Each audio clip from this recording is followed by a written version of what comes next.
¿Está pensando en vender su empresa o en crecer comprando otra?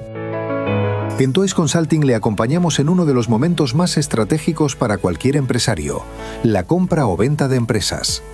Hoy más que nunca las fusiones y adquisiciones permiten ganar dimensión, diversificar y asegurar el futuro de su empresa. Y si está pensando en dejar su negocio en manos de un equipo directivo o nuevos inversores, también le ayudamos a preparar ese traspaso con éxito. Valoración de empresas, planificación de la sucesión, procesos de compra y venta completos, fusiones, alianzas y separación de unidades de negocio. Con asesoramiento estratégico antes, durante y después de la operación. Somos independientes, discretos y expertos en transacciones de tamaño medio.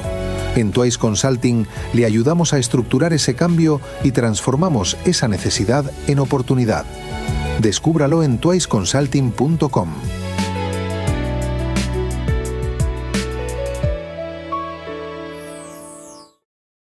Fin de la moratoria de desahucios, impacto y consecuencias legales. El Congreso de los Diputados no convalidó hace unas semanas el Real Decreto Ley 2/2026 que buscaba extender la suspensión de desahucios para hogares vulnerables hasta el 31 de diciembre de 2026. Pero además este fin de semana hemos tenido otra novedad en el ámbito del alquiler con el Real Decreto Ley 8/2026 de medidas urgentes del alquiler en respuesta a la guerra de Irán.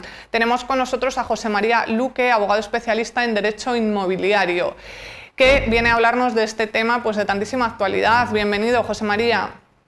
Hola, encantado de estar en Tinku Televisión. Clara, un saludo. Muchísimas gracias por estar con nosotros y desde Granada además. Cuéntanos un poco, por introducir un poquito a la audiencia, que a lo mejor no esté del todo al día con este tema, por ir por partes, primero un poco sobre esa suspensión de desahucios, de la renovación de los lanzamientos que se había ido prorrogando desde el año 2020.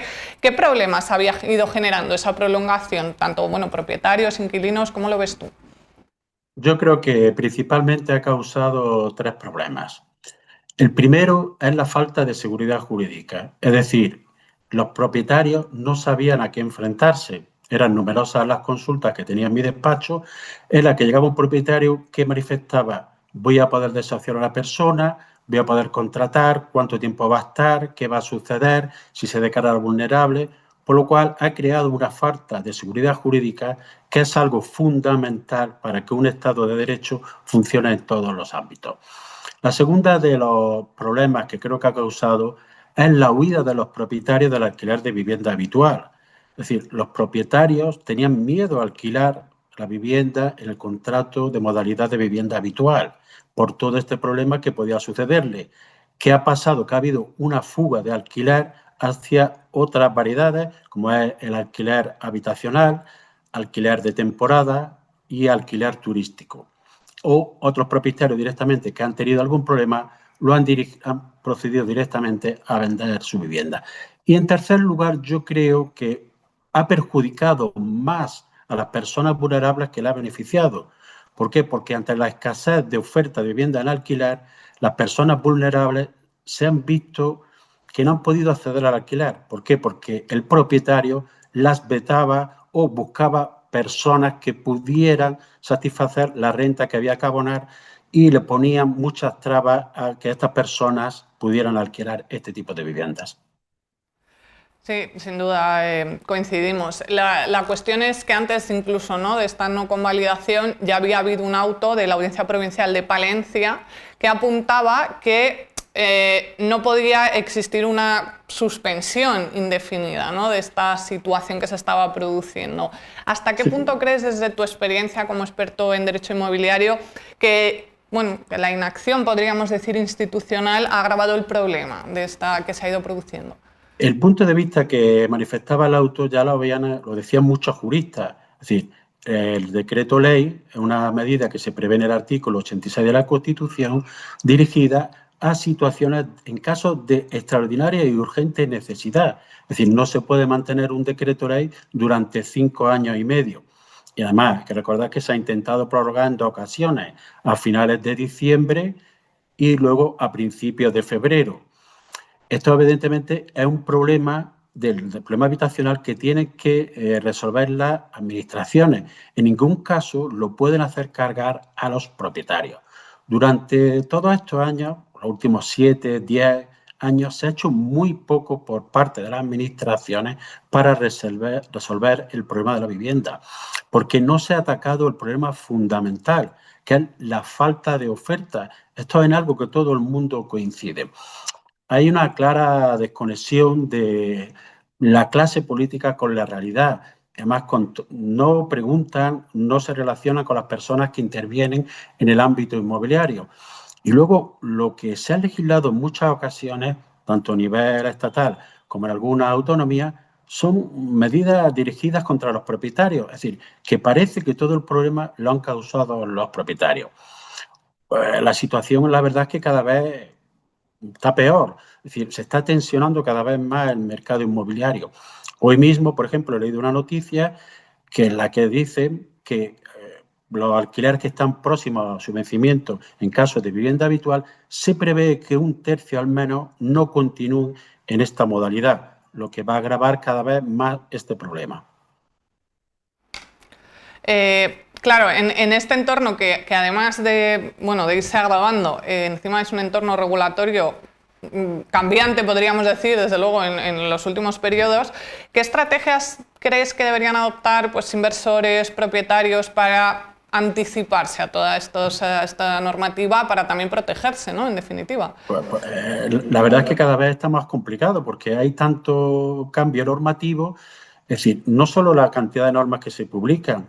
Hace poco leí un artículo que decía que en España hay vigente unas 100.000 normas, de las cuales el 67% corresponden a comunidades autónomas. Es decir, es imposible poder llevar a cabo, pero es que muchas de estas normas son del ámbito inmobiliario. Hay que recordar que en el ámbito inmobiliario tienen competencias tanto el Estado, las comunidades autónomas y los ayuntamientos. Y recordad que hay más de 7.000 ayuntamientos. Es decir, es imposible, hay una hiperregularización en todo el ámbito, en todos los sectores y también en el ámbito del mobiliario. Evidentemente, por ejemplo, hay un proyecto de ley en el Congreso que todavía no está tramitado, que pretende regular el alquiler de temporada y el alquiler de habitaciones, norma que sí se ha aprobado en Cataluña. Es decir, hay que tener muy claro dónde se quiere invertir, dónde vas a participar en el mercado inmobiliario, conocer las normas y contar con un asesoramiento experto, al menos en esa comunidad autónoma. Pero es que además de eso hay otras normas que también son sectoriales, normas medioambientales, normas de cultura que pueden afectar a temas de patrimonio y también las normas muchas veces están carentes de una técnica legislativa, digamos, adecuada o correcta, que da lugar a que haya luego interpretaciones por los tribunales, por lo cual tienes que estar al tanto de la jurisprudencia. Hemos tenido ejemplos recientes con la plusvalía, la valor de referencia catastral, las viviendas turísticas y comunidades de propietarios, los medios alternativos de solución de controversia en el ámbito procesal, que eso daría para 3 programas, y etcétera, etcétera. Es decir, hay que estar muy atento y saber dónde se va a invertir y tener un asesoramiento, digamos, al menos especializado en esa comunidad autónoma. Es muy interesante además lo que nos cuentas y voy a aprovechar porque yo creo que este tema nos afecta a todos, propietarios, inquilinos en definitiva, y voy a aprovechar a hacer un llamamiento a la audiencia que nos sigue en YouTube, os lo van a dejar por aquí, recordad que nos podéis dejar vuestros comentarios y que lo resolvemos al final del programa. No sé si conocíais este tema, pero bueno, nos podéis hacer vuestras preguntas. Claro, ante esta situación, José María, de cara... Bueno, a lo mejor es un poco utópico, ¿no? Pero de cara al futuro de poder mejorar en esto, ¿qué medidas estructurales crees que deberían irse implementando para evitar tener que depender de prórrogas y garantizar ese derecho a la vivienda, pero no en esta situación que, bueno, que también eso, pues que al final los propietarios también resultan afectados? Hombre, a mí fundamentalmente me gustaría que los partidos políticos se pusieran de acuerdo y hubiera un pacto sobre la vivienda a nivel nacional. Eso parece ser que es imposible. Pero luego hay otras medidas que sí se pueden realizar. La primera yo creo que sería una mayor construcción de vivienda pública. España está a la cola de Europa en vivienda pública, es decir, solo el 3% del parque inmobiliario es vivienda pública. En otros países, como Países Bajos, el 30%, Dinamarca, Suecia ronda el 20%, pero incluso en países como el Reino Unido está en el 17-18%. Es decir, esa es una de las principales medidas. Además, yo creo que debería de facilitarse que hubiera más suelo urbano.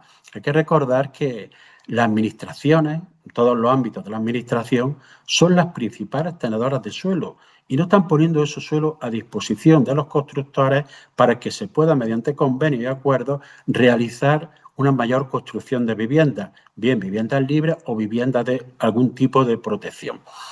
También es fundamental que se reduzca la burocracia. Cualquier persona que ha intentado realizar cualquier gestión urbanística, ya no te digo promotoras de construir edificios, sino cualquier gestión urbanística, te encuentras con una burocracia terrible. Otra medida de la que oigo muy poco hablar es la reducción de impuestos. En muchos países la adquisición de la vivienda habitual o al menos de la primera vivienda habitual está bonificada o incluso casi exenta de pago de impuestos. Hay ayudas que no realmente tienen poca eficacia y que se destinan gran cantidad de dinero público, que serían más efectivas, no habría que destinar dinero público simplemente con una reducción de impuestos, sobre todo cuando hay una adquisición de vivienda habitual. Evidentemente, si uno va a comprarse una segunda vivienda o una vivienda para invertir, entiendo que no debe de darse estas exenciones. Y luego también creo que deben de darse mayor seguridad jurídica al propietario. Todas las normas que ha habido últimamente han puesto un vilo al propietario. Parece que el propietario es el malo de la película y realmente los propietarios se sienten en muchos casos perseguidos y poco protegidos. Y por último diría que debería de haber medidas contra la ocupación. En Europa es un fenómeno impensable que se resuelve la mayoría de las veces con rapidez e incluso con penas de prisión. Yo recientemente, con un cliente suizo que tengo, decía que lo que más le extrañaba de España era, en primer lugar, la complacencia que hay desde el ámbito político con la ocupación y, en segundo lugar, era el exceso de burocracia que tenía que hacer para cualquier tramitación. Porque yo creo que habría más medidas, pero con estas yo creo que se podría incentivar bastante el que hubiera más viviendas, una vivienda más asequible que facilitara el acceso, sobre todo a sectores más vulnerables. Lejos de todas estas medidas que consideras relevantes, este fin de semana hemos tenido un nuevo Real Decreto Ley 8/2026, sin perjuicio de que todavía no está aprobado, convalidado, pero que adopta una serie de medidas que se han considerado necesarias para paliar un poco las consecuencias económicas y sociales de la guerra de Irán. ¿Nos puedes contar un poquito más qué medidas se han adoptado? Se han adoptado dos fundamentalmente. Una es que facilita al arrendatario que pueda solicitar, debe de solicitarlo el arrendatario, ojo, que pueda solicitar al arrendador una prórroga de todos aquellos arrendamientos en los que finaliza el plazo de 5 años si el arrendador es persona física o 7 si es persona jurídica o en aquellos casos que estuviera en prórroga tácita. Y la segunda medida es un límite de la actualización de la renta obligatorio para los tenedores, los grandes tenedores, que no puede exceder en ningún caso del 2%, y para los pequeños tenedores se prevé que se pueda pactar, pero en caso de que no haya pacto, no podrá exceder del 2%. Aquí el problema que se plantea es que este Real Decreto está en vigor. ¿Qué sucede si ahora un arrendatario solicita esta medida a su propietario? Cuando lo más probable es que dentro de 3 semanas no se convalide y quede derogado. Yo creo que va a ser un nido de conflictividad en los próximos meses, porque está en vigor, se puede solicitar, el arrendador lo tiene que aceptar, pero va a ser derogado en 3 meses. Y hay una carencia de técnicas legislativas que, por ejemplo, no establece nada de plazo. Es decir, cuándo lo tiene que solicitar el arrendatario, si es unos meses antes de que venza el plazo. No. Dice que todos aquellos que vayan a finalizar antes del 31 de diciembre de 2027. Yo creo que va a haber conflictividad en este aspecto. Claro, en todo este escenario, pues, bueno, te lo pregunto, pero vamos, yo creo que la respuesta es evidente, ¿no? ¿Qué papel va a jugar el asesoramiento jurídico especializado para todos, ¿no? Para propietarios, inquilinos y para todos? Yo creo que es fundamental, porque cada vez es que todo está más complejo y con cambios normativos frecuentes. Eso lo basta ver con los últimos meses. Como yo hace unos meses publicaba en un artículo, desahucios no, desahucios sí, desahucios no, desahucios sí. Parecía algo irreal. Es decir, en esta situación de incertidumbre, de cambios normativos, yo creo que va a seguir el próximo año. Luego, evidentemente, las grandes empresas y fondos de inversión tienen su departamento jurídico, van a tener menos problemas, pero sobre todo para las pequeñas empresas, propietarios, inversores que quieren realizar, necesitan tener un asesoramiento especializado. Y yo hago mucho hincapié que debe ser el asesoramiento desde el principio, es decir, no cuando el problema surge. Porque me encuentro muchas veces que viene gente, me hace consultas cuando ya ha firmado un contrato, cuando ha firmado con una inmobiliaria, cuando ha firmado el préstamo hipotecario. Es decir, el asesoramiento debe ser previo. Como se decía siempre en medicina, más vale prevenir que curar. Pues sin duda, José María, muchísimas gracias por contárnoslo, por conectarte desde Granada y bueno, por contarnos algo que está de muchísima actualidad. Gracias por estar con nosotros. Gracias a vosotros, un saludo. Y vosotros conocíais todas las novedades que están ocurriendo, recordad que nos podéis dejar vuestros comentarios y por nuestra parte vamos a ver más proyectos de Tinku. ¿Organizas eventos, congresos o ferias? ¿Tienes dificultad para atraer asistentes o conseguir patrocinadores? En Tinku Televisión te ayudamos con el marketing y convertimos tu evento en una experiencia audiovisual completa. Hacemos antes un programa de televisión especial de lanzamiento y movemos tu evento por todas las redes. Te apoyamos con notas de prensa, contenido orgánico SEO y campañas en redes sociales. Durante el evento te damos cobertura audiovisual total. Montamos un plató de televisión in situ para que hagas entrevistas. Hacemos streaming de las conferencias, sacamos vídeos de todos los stands y grabamos testimonios de los asistentes. Hacemos fotos de todo, editamos un vídeo resumen y te entregamos todo el material para que el año siguiente también sea un éxito. Así podrás atraer nuevos asistentes para futuras ediciones y tendrás a los patrocinadores llamando a tu puerta para repetir. Organiza tu evento con la cobertura de un medio de negocios como Tinku Televisión. Contacta con nosotros en el enlace de la descripción.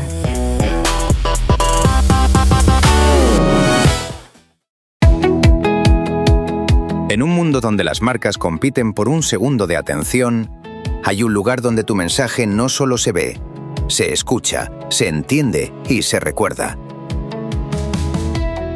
En Tinku Televisión, el medio líder para empresas en español, tu marca se encuentra justo donde miran los directores, los CEOs y quienes toman decisiones por industria.